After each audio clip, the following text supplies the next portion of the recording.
Spoštovani gospod Šefčovič, hvala za vaše uvodne misli, hvala tudi za pragmatičen pristop, ki ga prinašate v komisijo, kar se tiče Green Deala. Izrazili ste to, kar se strinjamo z vami, da je problem energetike, se pravi pomanjkanje energije na eni strani, po drugi strani tudi draga energija, evropski problem. Imamo problem z industrijo zaradi tega, po drugi strani imamo probleme tudi z prešibkimi omrežji za takšen model decentralizirane energetike, pa tudi kritični materiali so za Evropo velik problem.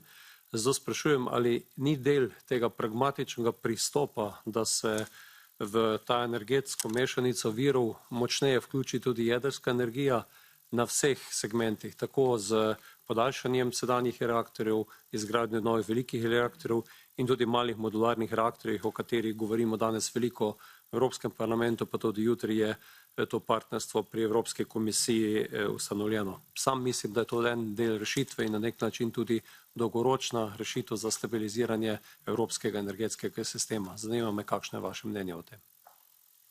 To Mr. Bogovič, on nuclear energy, I think you think that the debate there quite evolved. So we have more projects, more new projects, more discussions on extension of the existing nuclear power plants. Of course, as you know, our primary responsibility is to ensure that the safety and all the high standards in that regard from the European perspective.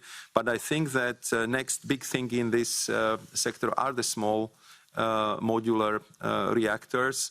And therefore, I think all the work you are doing on making sure that this remains one of the technologies we want to master, we want to be sure that we can properly regulate, that we would have all the necessary, I would say, processes in place where this would really become the viable option for the diversification of low-carbon energy sources. I think all that would be necessary because that would be clearly, I would say, the next phase in how to get the low-carbon energy into the system.